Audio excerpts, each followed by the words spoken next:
part of the Press Play Podcast Network. Today on the Full 40 podcast, we're going to hop into some of the top stories in college basketball, including Coach K and Amaker and Shire and that whole deal. We're also going to talk about the winners and losers from this past week, as well as taking a look ahead to this weekend and what's in store. So stay tuned. It's going to be a really, really good show. Hope you guys enjoy. What's good, everybody, and welcome in to another episode of the Full 40 College Basketball Podcast here on the Press Play Podcast Network. I'm your host, and I go by the name of Taylor Vanderbilt. And again, and as always, I'm so excited for you guys to be here today. As I said in the intro, we have some really, really interesting topics to talk about today. But I want to start off with, as you guys know, I'm a Duke fan. So I want to start off with this very interesting story that's kind of popped up here lately out of Durham. It has to do with Coach K and essentially making Jon Scheyer the coach in waiting. So I have a different perspective on this as a Duke fan. I've kind of seen the trajectory of who let me backtrack. I've always had this thought that eventually Coach K was going to retire. We didn't know when. We didn't know what it would look like. Me personally, I thought once the one and done era kind of got started, I really didn't think, especially after 2015 when they won the national championship, I didn't think he had many more years left. I personally thought he was going to leave after 2015. But once he stayed and he, as we saw, has had success in the one and done era, it kind of got me to thinking who would be next. So for me, I've always had a short list of guys that I have kind of always thought would be the best person for the position. Originally, I loved Steve Wojciechowski, Coach Wojo, as a lot of people know him. He was at Marquette. He did a solid job at Marquette. Wasn't great, but he did an okay job there. But I always thought that Wojo was going to be first in line. I mean, he was one of the longtime assistants for Coach K. He was kind of what Jon Scheyer is now. I would say him and Coach Collins, who I'll get into in a second, were kind of what Jon Scheyer is now, in that kind of associate head coach. If Coach got sick, he would fill in, that type of deal. Him or Collins would fill in. So I thought, that was my first idea. Second, I would say it would be Coach Collins, who's now at Northwestern. For me, I just kind of thought that was a very simple transition. He's a really, really good coach, X's and O's wise. He's not having as much success as he probably would like at Northwestern, but you also got to remember it is Northwestern. I don't know if they have a huge basketball history, and also being in one of the strongest basketball conferences historically and currently in the Big Ten, it's really hard to kind of get that going when you have to play the likes of Michigan State, Indiana, Ohio State, Purdue, Illinois, all these very, very good to solid teams who are year in and year out just producing and producing. Then third in line was Johnny Dawkins. Johnny Dawkins is at UCF. He's done a great job. Almost beat Duke in the NCAA tournament a few years ago when Zion and RJ won that very, very, very close game. So those, in my opinion, were the three guys that I just kind of looked at as these are my top guys for, Coach K when he decides to step down. I'm going to be honest with you. Tommy Amaker was not on that list. And it's not because he's a bad coach or anything like that. He just wasn't ever on my personal short list for that position. And then when you kind of look at the power struggle that has come from it, you have a guy like Jon Scheyer. Now, a lot of people, don't necessarily remember Jon Scheyer unless you're a college basketball kind of junkie or that type of deal. But Scheyer was one of a great player at Duke, won a national championship in 2010 with Nolan Smith, who's also an assistant coach on the staff now. But the thing about Scheyer that a lot of people, haven't realized or don't know is he's one of the best recruiters in the country. If you just look at next year's recruiting class, even though those kids know that K isn't going to be there, he has still produced the number one recruiting class in the country that currently has 3 players. I think there's 5 players up right now for the high school Naismith Award, which is the best high school player in the country. 3 of those players are in this next cycle's recruiting class for Duke. So Shire is not only recruiting at a high level, but we've seen him coach before. He's filled in for K. He's filled in for K this year, twice, I believe, and he's won. He's never lost as a fill-in coach. So he does a fantastic job. You can even see his style of play when he's coaching is a little bit more open, a little bit more NBA style. Even though Coach K isn't, super structured and we're going to run this set here, it's definitely more of an open, flowing offense that I'm sure guys, hopefully in the future, will love. But just going back, it's hard for me to just comprehend this concept of, that the Duke brass would essentially go behind Coach K's back and say, this is the guy we want, instead of asking the man who has essentially built up this program that from essentially the ground, I wouldn't say the ground up, but there were some pieces there in the 60s and things like that, but essentially taking this program to new heights, making it what it is today, the brotherhood, being able for guys like Kyrie Irving, Jabari Parker, Jahlil Okafor, number 1 recruits in the country to come to this school and want to play here. That was Coach K. The 5 national championships, Coach K. The Final Fours, Coach K. The players come and go, but he has been a constant stalwart of this success. So it's interesting to me, that the Duke brass would go behind his back, essentially, to do that.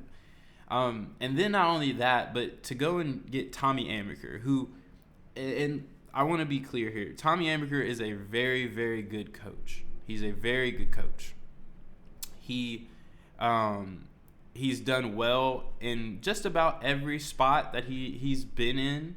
And well is somewhat relative, but he's done well. He has I think a 60% win percentage. I think it's 60.4, and that's very, very good. That's very, very good. So I don't want to knock him and his coaching ability, because that's not what it's about.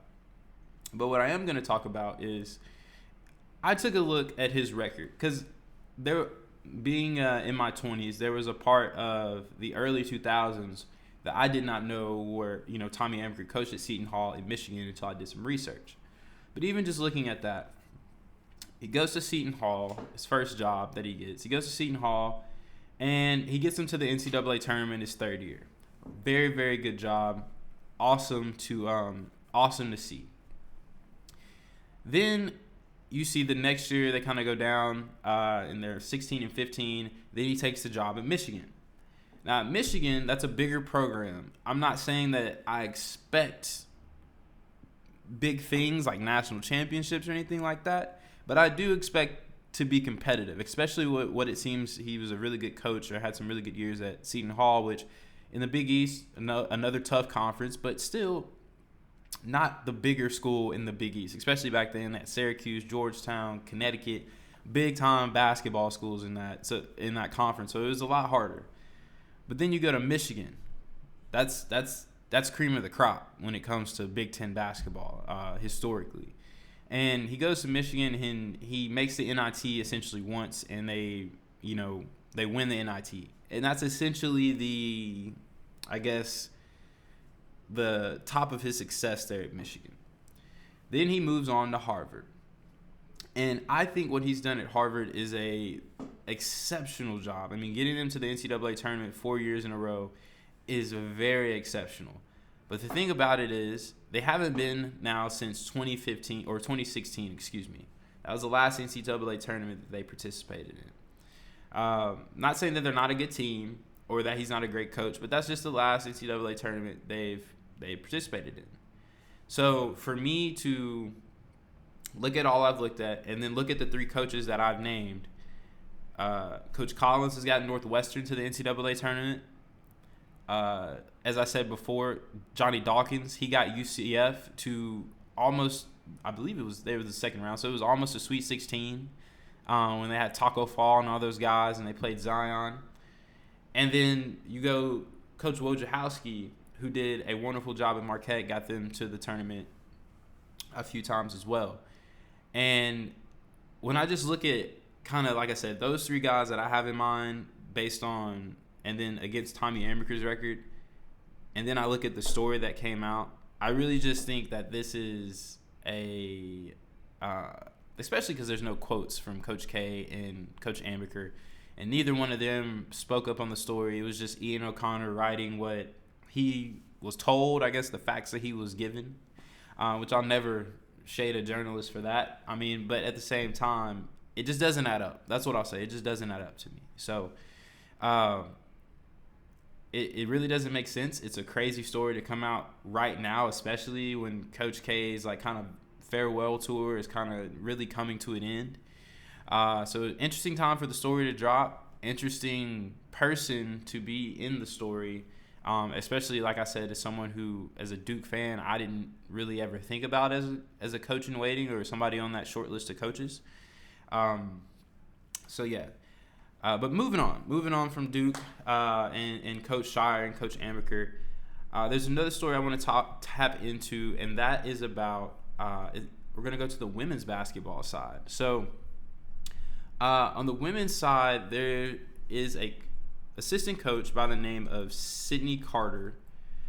She is an assistant coach at Texas A&M, and she was criticized on Twitter, on Facebook, which, why are people still on Facebook right now? It's old, it's outdated. But she was criticized on Facebook for essentially wearing outfits that I guess people did not deem as, something a college basketball coach should wear. Me personally, I haven't seen anything wrong with it at all. Now, mind you, she tweets out her outfits, I believe, before every single game.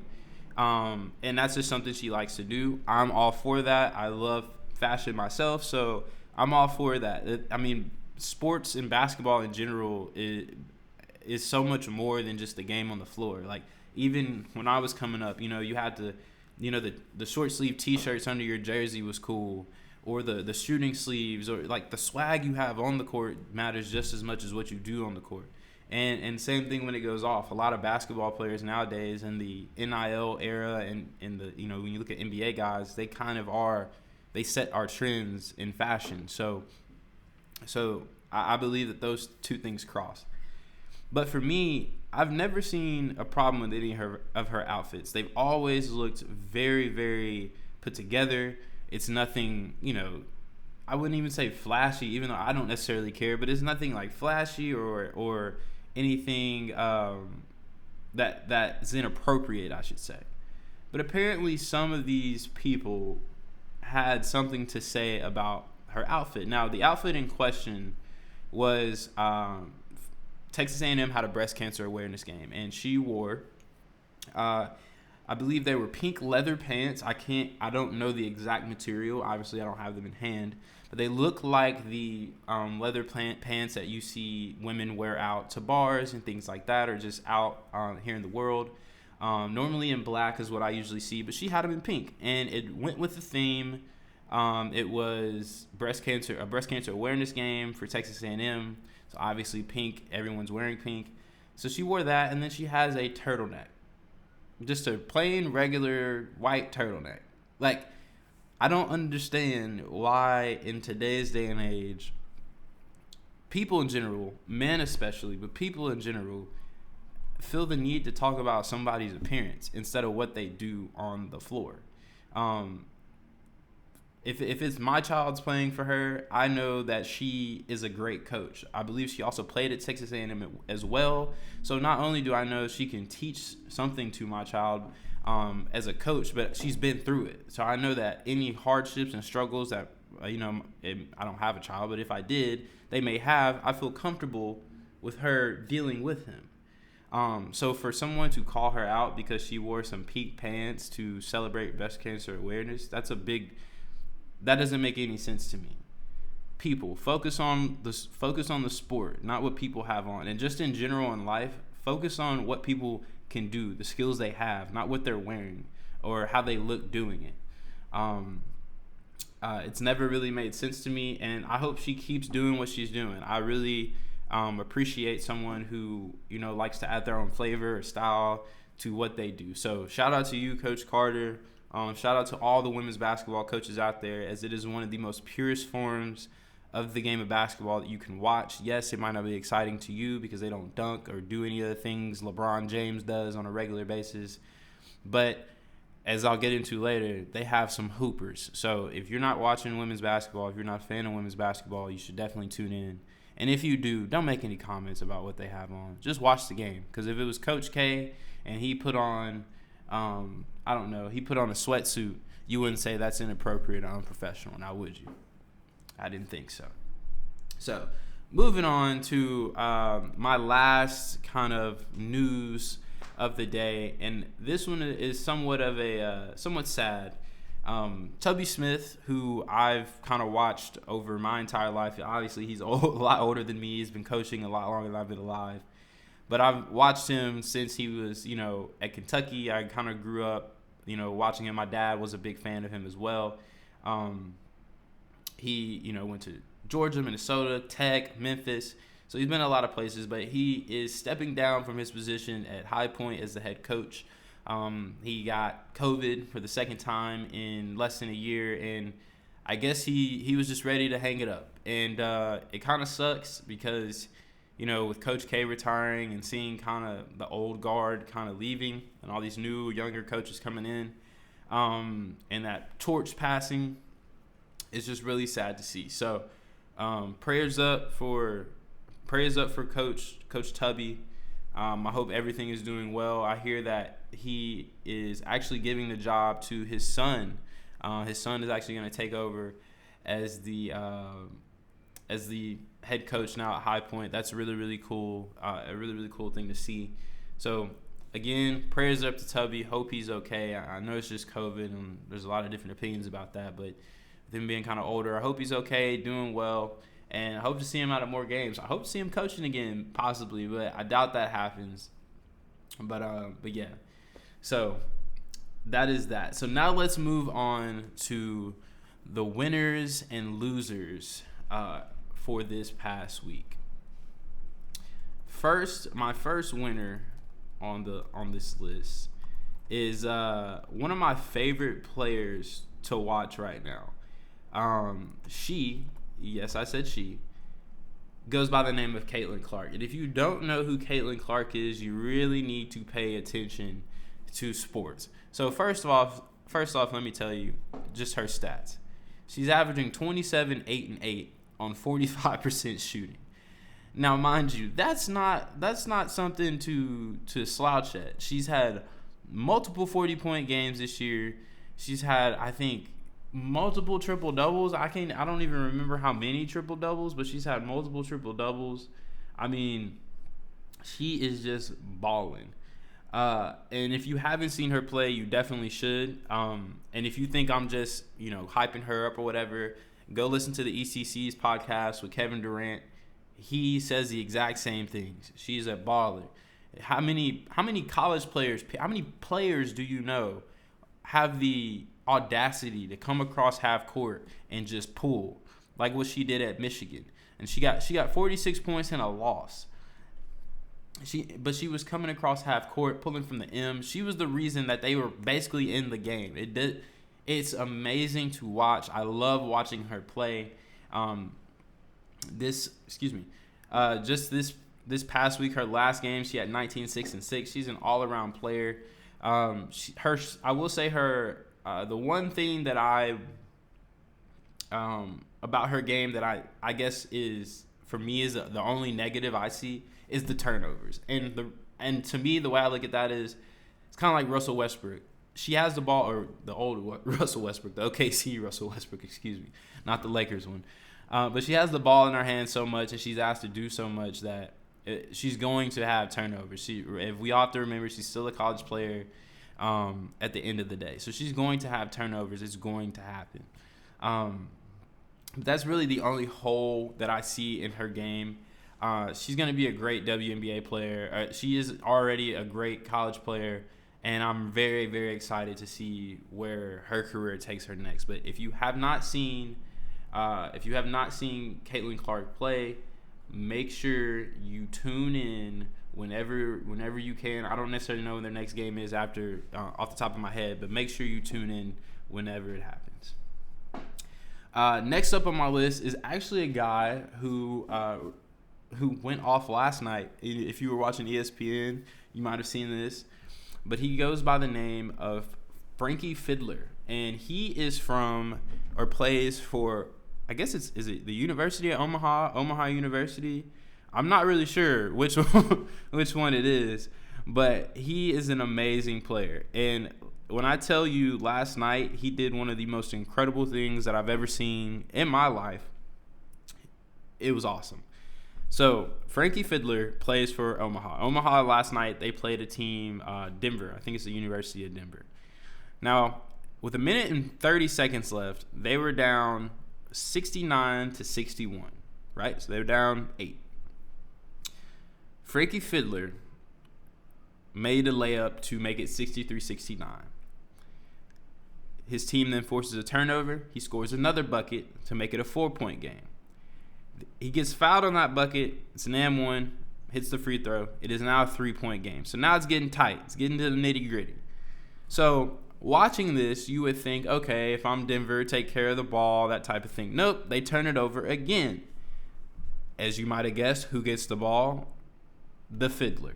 And what does he do with it? He ties the game up with a 3. So in less than a minute, they went from down 8 to tied, and he scored all 8 points. Now, this is where it gets fun, and this is the reason I love college basketball, because things like this happen. So Denver has the ball, basically can get essentially the last shot of the game. It's 38 seconds left, so they can dwindle it down. They don't do that. Instead, with about 12 seconds left, about 15 seconds left, player from Denver drops to the basket. He misses a layup. Of course, who gets the rebound? The Fiddler. And what does he proceed to do? He proceeds to dribble down the court, pull up, and hit a buzzer beater 3. So shout out to you, Frankie Fiddler, for scoring 11 points in a minute and 30 seconds to come back and beat Denver. It was an amazing game to watch. If you had money on the game, I believe Denver was actually a 1.5 point favorite. So not only did he take money out of the people who betted for Denver's pockets, but in turn he flipped it around. And if you had Omaha to cover, they definitely did do that. So shout out to Frankie Fiddler and his legendary performance last night. It was really, really awesome to watch. If you haven't seen it, check out Omaha men's basketball Twitter, and you can pretty much see every play from that last minute 30.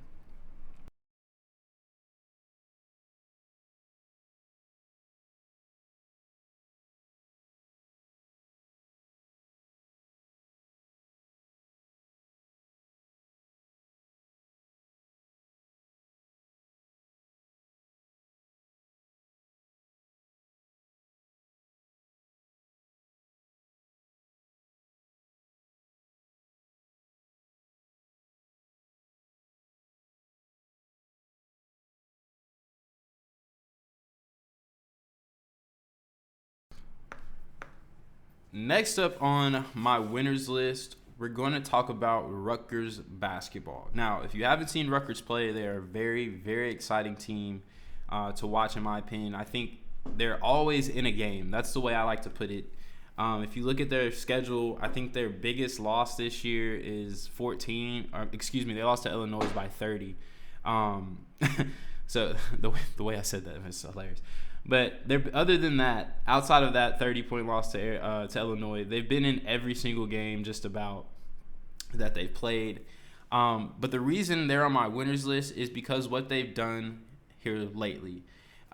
In their last 4 games, they've beaten number 12 Illinois, number 14 Wisconsin, number 16 Ohio State, and number 13 Michigan State. They actually beat Michigan State by 20. So they are one of the hottest teams in America right now. I really, really, really love what they're doing. Ron Harper Jr. is an amazing player to watch. I know he's kind of banged up right now, so hopefully he can go. They have Purdue this weekend, which is going to be a very fun game to watch, as the last time they played, Rutgers actually beat Purdue, so they kind of have their number. And that was when Purdue was number 1 in the country. So really excited to watch this game and see kind of how it plays out. Because it's a really big game in the Big Ten as well. If Rutgers wins, they go to 11-5, which kind of puts them in that top 4 space of the Big Ten. It puts them in that top 4 space of the Big Ten, right there with Purdue, Wisconsin, Illinois, and Ohio State. So it is a very, very big game, and so I'm very excited to watch. But yes, Rutgers on my winners list, 4 straight against 4 really good ranked teams in the Big Ten. If they beat Purdue on Sunday, I really, really think that they solidified themselves for the NCAA tournament. I already think they have, but I really do think if they finish strong to the end of the season and get Purdue on Sunday, that they will have punched their ticket. My last winner on this list is a team that had a rough start to the season, like a very, very rough start to the season. A lot of people were calling for firing of the head coach, or saying that he didn't know what he was doing, all kind of stuff. But they've since turned it around. They are now 3rd, and only a game and a half back of first place in their conference, and that is the University of Memphis Tigers. Memphis has had some struggles this season, as we've known, but they've won 6 straight, including beating number 6 Houston at Houston, which is a humongous game for them. They have to play them again at home in Memphis to finish out the season. But that was a huge, huge win over Houston this past week, as well as beating Cincinnati. I really like what this Memphis team has been able to do here lately. Imani Bates has left the program, left the team. Not really sure how that situation is working out. But Jalen Durham, it looks like he's kind of finally figuring things out. He's, their leading scorer. I feel like they finally are starting to gel together as a team. Lester Quinones has been shooting well as of late. You have guys like Alex Lomax and Tyler Harris, who are more veteran guards, who are really, really out there and kind of putting the team in the right positions. And I think they're definitely a team. I believe they're last 4 in on Joe Lunardi's bracketology right now. But I definitely think that they're a team who, if they get in a tournament, they can win 1 or 2 games because they have the talent to do it. But they have to finish the season strong. And so far, they're trying their best to do that. Like I said, they've won 6 straight. And beating Houston last week was a huge, huge, huge win, especially on the road. And yes, I know they don't have Marcus Sasser or anything like that, but they're still a really, really good team even without him. So Memphis is my last winner of the week, and now we can transition to the L7s, the losers of the week. And first up on that list we're going back to the Big Ten. I want to talk about Michigan State, the Spartans. They're having a great year so far, 19th in the country right now. But they had a very surprising loss to Penn State after beating Indiana. Or even with the win against Indiana, they've lost 3 of their last 4. They lost to Rutgers by 20. Wisconsin beat them at home by 8, and then they lost at Penn State, who's an okay team. They're not a tournament team or anything like that, but they're gonna give you some trouble. That's what I'll say. They're one of those teams. Everybody has those teams in conference that are just really scrappy and can give you some trouble if they get hot or something like that. And Penn State did just that. They beating them. Penn State did just that and beating them this past week. I really think Michigan State, I don't think they're in jeopardy of missing a tournament or anything like that, but I really do think that they need to finish strong here, finish the season strong. But when you look at their schedule, Illinois, Iowa, Purdue, Michigan, who's come on here as of late, Ohio State, these next 5 games are really going to be telling about where they're positioned in the NCAA tournament. I think if they can get 3 out of the 5 or even 4 out of the 5, I think they position themselves great for the NCAA tournament, but I just don't see that happening. It's going to be very interesting to watch, but big setback these last 4 games, and then losing to Penn State does not help either. So that is my first loser of the week. Next, we move on to a school I'm very, very, very happy to talk about being on my losers list, and that is the North Carolina Tar Heels. North Carolina has had a very weird season in Hubert Davis's first year. They are an okay team. They're not a very good team. They haven't really beaten anybody of note. When you look at their schedule, I mean, the big games they've had, Purdue they lost, Tennessee they lost, Kentucky they lost, Duke they lost, Miami, the big games in conference, Notre Dame, they're at the top of the ACC right there with Duke at 12-3, loss. Miami, 30-point loss. Wake Forest, 20-point loss. Duke, 20-point loss. But the cream of the crop of those losses comes this past week to Pittsburgh. Now, Pittsburgh has a really great head coach, but their team is not so great. The bottom half of the ACC is not great. Personally, once you get past Florida State, I don't think there really is a good team outside of Clemson. I think Clemson is they just had a rocky season, but I think they are an okay team. But after you get past Florida State, there's really no one great. There's really no one good. And Pittsburgh falls into that category. Like I said, great coach, not a great team. But for North Carolina to go out there and get beat by 9, essentially not be in the game at all, really, I wouldn't say at any point, but really just at all. I mean, in the first half, Pitt had them up 17, and North Carolina came storming back, but they really were never in the game. And it's kind of disappointing because if any of the years I wanted North Carolina to be good, like I said, I'm a Duke fan. I'm not going to shy away from that. I wanted to be this year. I wanted to have a really good Duke-North Carolina game, this, that, and the third, but it doesn't look like that's going to happen. So North Carolina is on my losers list as definitely probably my biggest loser of the week. So last but not least, I want to transition into taking a look ahead to this weekend. I've already kind of highlighted 1 or 2 of these games, but I want to talk about some a little bit more.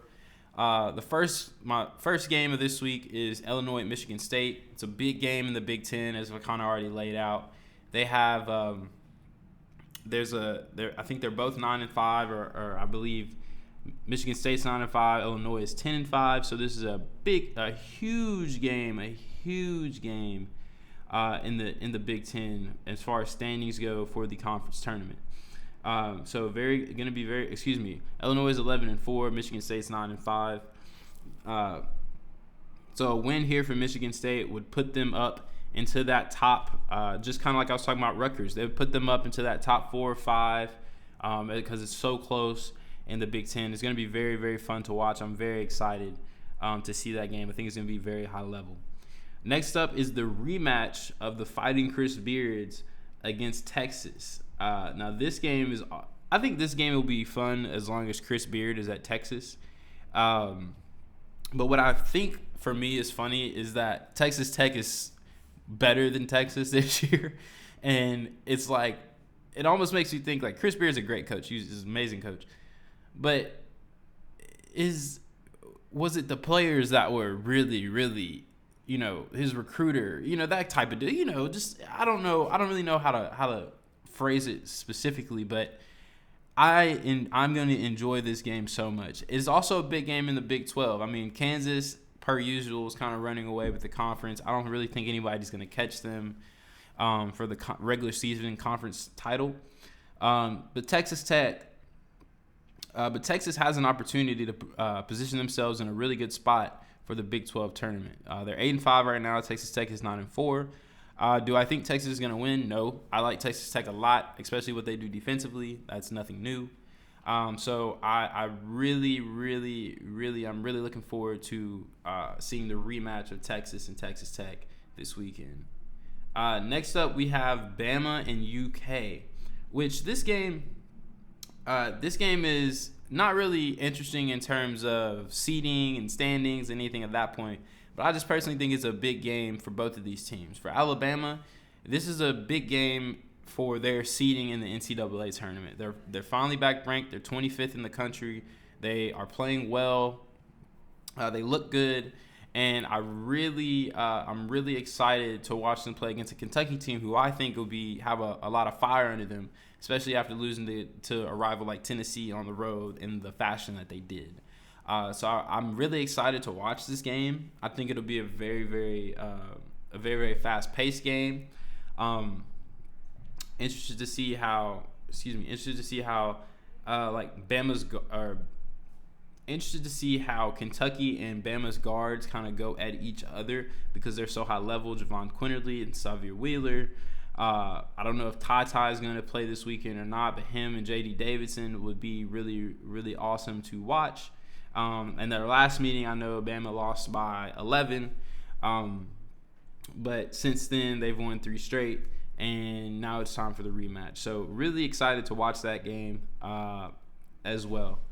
Next up is UT in Arkansas, the University of Tennessee, that is, in Arkansas. I really am interested to see this game because I kind of somewhat think it's like a clash of styles. Tennessee has played more up-tempo, but normally they're more in a half-court kind of set kind of deal. And Arkansas is more up-tempo. I love watching Musselman play because they love to turn defense into offense, and that is the type of basketball that I love to watch. And so I think, for me personally, it really comes down to if Arkansas can lock up on defense and make Tennessee really have to play in the half court, which is somewhere they struggle, I really think that this game could get out of hand. But I don't think that would be the case. I think Tennessee has kind of found their stride, especially now that they are playing Zakai Ziegler a lot more. I think him and Kennedy Chandler being in there at the same time and then having someone like Vescovi kind of come off the bench, it has really been a enlightening moment for Tennessee.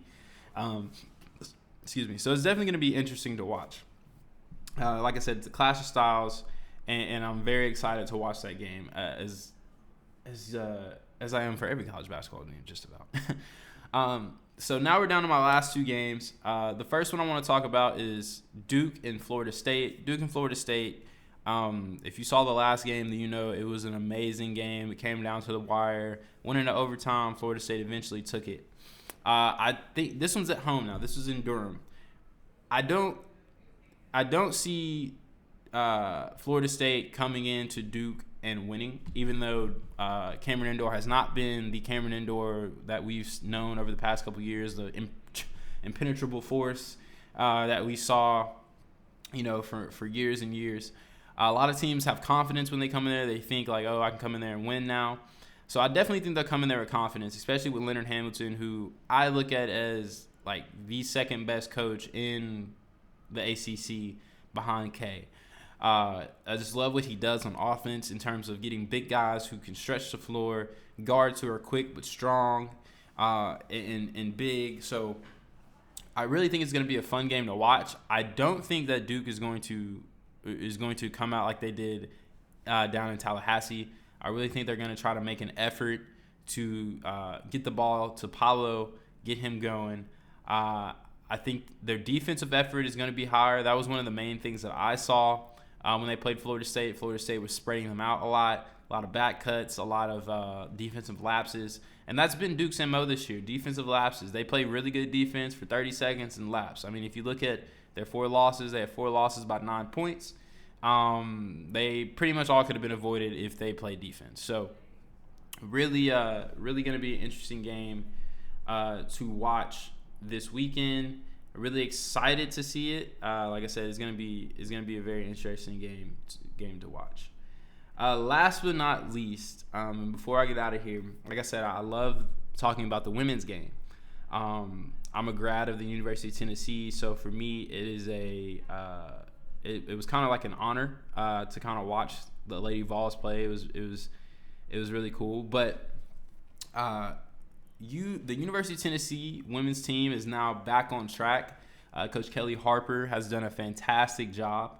But this weekend, they play the juggernaut that is the South Carolina Gamecocks. They are 24-1. I think their one loss came against Missouri by 1 point. So I was talking about Duke, 4 losses by 9. They have 1 loss by 1. And they only have 3 games left as it stands now, and this is their biggest game they have left against Tennessee. Now, I don't think Tennessee wins this game. I don't think Tennessee wins this game, but I do think that it will be a battle. I mean, they're both really good teams. They're both really good teams and really strong on both sides of the ball. But when you have a team that has Aaliyah Boston, Zia Cook, and a squad around them, you really can't beat that. So I'm going to be really excited to watch that game. Like I said, I love watching women's basketball, so that's going to be a fun one to watch. But that's it for today, guys. That is the Full 40 podcast for today. Thank you for tuning in. As always, check out all the podcasts here on the Press Play Podcast Network, as they are all awesome, and I hope to see you next week. Peace.